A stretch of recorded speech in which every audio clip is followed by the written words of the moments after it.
ನಮಸ್ಕಾರ ಸ್ನೇಹಿತರೆ, Vishwavani TV ಸ್ಪೆಷಲ್ನ cinema review ಸೆಗ್ಮೆಂಟ್ಗೆ ಸ್ವಾಗತ. ನಾನು ಸುಜಯ್ ರಾಜ್. ಸ್ನೇಹಿತರೆ, ಹೇಗಿತ್ತು 45 ಸಿನಿಮಾದ ಟ್ರೈಲರ್? ಫಸ್ಟ್ಲಿ ನನಗೆ ಟ್ರೈಲರ್ ನೋಡಿದ ತಕ್ಷಣ ಇದು ಅರ್ಜುನ್ ಜನ್ಯ ಅವರ ಡಿರೆಕ್ಷನಲ್ಲಿ ಬರ್ತಾ ಇರುವಂತಹ ಸಿನಿಮಾ ಅಂತ ಡೈಜೆಸ್ಟ್ ಮಾಡ್ಕೊಳ್ಳೋದಕ್ಕೇ ಕಷ್ಟ ಆಗೋಯ್ತು. ಬಿಕಾಸ್ ಉಪೇಂದ್ರ ಅವರ ಕನ್ಫ್ಯೂಸಿಂಗ್ ಸ್ಕ್ರೀನ್ ಪ್ಲೇ ಥರ ಈ ಟ್ರೈಲರ್ ಇತ್ತು. But frankly speaking, music director ಆಗಿ ಇಷ್ಟು ವರ್ಷ ನಮ್ಮನ್ನೆಲ್ಲ ರಂಜಿಸಿರುವಂತಹ ಅರ್ಜುನ್ ಜನ್ಯ ಅವರ ಕನ್ವಿಕ್ಷನ್ ಮತ್ತು ಹೋಮ್ ವರ್ಕಿಗೆ ನಿಜವಾಗ್ಲೂ ಹ್ಯಾಟ್ಸ್ ಆಫ್ ಹೇಳಲೇಬೇಕು. ಮೊದಲನೇ ಅಟೆಂಪ್ಟಲ್ಲೇ ಮಲ್ಟಿ ಸ್ಟಾರರ್ ಸಿನಿಮಾ ಮಾಡೋದು, ಅದರಲ್ಲೂ ಹೊಸ ರೀತಿಯ ಕಾನ್ಸೆಪ್ಟ್ ಇಟ್ಕೊಂಡು ಎಕ್ಸಿಕ್ಯೂಟ್ ಮಾಡೋದು ತಮಾಷೆ ಮಾತು ಅಲ್ವೇ ಅಲ್ಲ. ಸಿನಿಮಾ ಅದ್ಭುತವಾಗಿರುತ್ತೋ ಅಥವಾ ನೀರಸವಾಗಿರುತ್ತೋ ಈಗ ಏನು ಹೇಳೋಕ್ಕಾಗಲ್ಲ.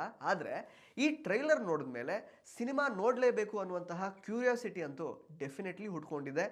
ಅದೇ ಈ ಸಿನಿಮಾದ ಮೊದಲ ಗೆಲುವು ಅಂತ ನಾನು ಹೇಳ್ತೀನಿ. ಸಿನಿಮಾ ಕೂಡ ಅಕಸ್ಮಾತ್ ಚೆನ್ನಾಗಿದ್ದುಬಿಟ್ರೆ ಅದು ಬಿಗ್ ಬೋನಸ್ ಆಗುತ್ತೆ.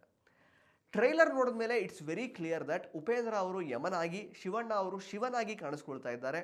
ಅವರ ಪಾತ್ರಗಳಿಗೆ ಮಾಡರ್ನ್ ಟಚ್ ಕೊಟ್ಟಿದ್ದಾರೆ. ರಾಜ್ ಬಿ ಶೆಟ್ಟಿ ಅವರು ಮಾತಾಡ್ತಾ ಇರೋದು ಮಂಗಳೂರು ಸ್ಲ್ಯಾಂಗಲ್ಲಿ, ಜೊತೆಗೆ ಬಂದರು, ಬೋಟು ಇದೆಲ್ಲ ಕಾಣಿಸ್ತಾ ಇದೆ. ಸೊ ಈ ಕಥೆ ನಡೆಯೋದು ಮಂಗಳೂರಲ್ಲೇ. ರಾಜ್ ಬಿ ಶೆಟ್ಟಿ ಪಾತ್ರ ತೀರಿ ಹೋದ ನಂತರದ 45 ದಿನಗಳ ಕತೆ ಈ ಸಿನಿಮಾದಲ್ಲಿ ಇರುತ್ತೆ ಅಂತ ನನಗನ್ನಿಸ್ತಾ ಇದೆ. ಹಾಗಂತ ಕಥೆ ಇಷ್ಟೇನಾ ಅಂತ ನೀವು ಕೇಳಿದ್ರೆ ಡೆಫಿನೆಟ್ಲಿ ಅಲ್ಲ ಅಂತ ಟ್ರೈಲರ್ ಹೇಳ್ತಾ ಇದೆ. ನಾವೀಗ ಏನೇ ಅಂದ್ಕೊಂಡ್ರು ಕೂಡ ಅದು ಗೆಸ್ ಮಾತ್ರ ಆಗಿರುತ್ತೆ. ಸಿನಿಮಾದಲ್ಲಿ ಬೇರೆನೇ ಇರುತ್ತೆ ಅನ್ನುವಂತಹ ಪಿಕ್ಚರ್ನ ಟ್ರೈಲರ್ ಈಗಾಗಲೇ ಕೊಡ್ತಾ ಇದೆ. ಉಪೇಂದ್ರ ಯಮ ಆದರೆ ತಮಿಳು ನಟ ಜಾಫರ್ ಚಿತ್ರಗುಪ್ತನ? ಹಾಗಾದರೆ ಮೊಟ್ಟ ರಾಜೇಂದ್ರನ್ ಯಾರು? ಪ್ರಮೋದ್ ಶೆಟ್ಟಿ ಪಾತ್ರ ಏನು? ಬರೀ ನಾರ್ಮಲ್ ಕಥೆ ಆದರೆ ಆ ಪ್ಯಾರಲಲ್ ಯೂನಿವರ್ಸ್ನಲ್ಲಿ ನಡೀತಾ ಇರುವಂತಹ ಯುದ್ಧ ಯಾವುದು? ಈ ರೀತಿ ಸಾಕಷ್ಟು ಪ್ರಶ್ನೆ ಅಂತೂ ಟ್ರೈಲರ್ ನೋಡಿದ ಮೇಲೆ ನನ್ನಲ್ಲಿ ಹುಟ್ಕೊಂಡಿದೆ.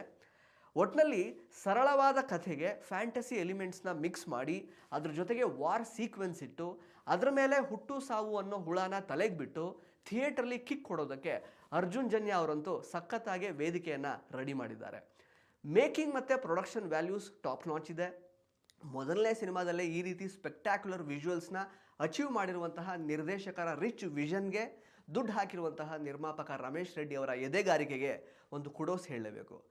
VFX 90% ಬಿಲಿವೇಬಲ್ ಅನ್ನಿಸ್ತಾ ಇದೆ. ಕೆಲವು ಕಡೆ ಇನ್ನೂ ಬೆಟರ್ ಆಗಿದ್ರೆ ಒಳ್ಳೆಯದು ಅಂತ ಕೂಡ ಅನ್ನಿಸ್ತು. ಮ್ಯೂಸಿಕ್ ಇನ್ನೂ ಬೆಟರ್ ಆಗಬಹುದಾಗಿತ್ತು ಅಂತ ಅನಿಸಿದ್ರು ಕೂಡ ಸಿನಿಮಾದಲ್ಲಿ ಚೆನ್ನಾಗಿರುತ್ತೆ ಅನ್ನೋ ನಂಬಿಕೆಯನ್ನು ಈ ಟ್ರೈಲರ್ ಹುಟ್ಟುಹಾಕಿದೆ. ಶಿವಣ್ಣ ಲುಕ್ಕು, ಉಪೇಂದ್ರ ಅವರ ಖದರು, ರಾಜ್ ಬಿ ಶೆಟ್ಟಿ ಪರ್ಫಾರ್ಮೆನ್ಸು ಈ ಸಿನಿಮಾಗೆ ದೊಡ್ಡ ಪ್ಲಸ್ಸು. ಟ್ರೈಲರ್ ಕೊನೆಯಲ್ಲಿ ಬರುವಂತಹ ಚೆಲುವೆಯ ನೋಟ ಚೆನ್ನ ಹಾಡು ಪ್ಲಸ್ ಶಿವಣ್ಣ ಅವರ ಲೇಡಿ ಗೆಟಪ್ಪು ಪೈಸಾ ವಸೂಲ್ ಮೂಮೆಂಟು. ಧನ್ಯವಾದಗಳು. ಇಂಟ್ರೆಸ್ಟಿಂಗ್ ಮತ್ತು ಇನ್ಫಾರ್ಮೇಟಿವ್ ವಿಡಿಯೋಗಳನ್ನು ಮಿಸ್ ಮಾಡ್ಕೋಬೇಡಿ. ಈಗಲೇ ಸಬ್ಸ್ಕ್ರೈಬ್ ಮಾಡಿ.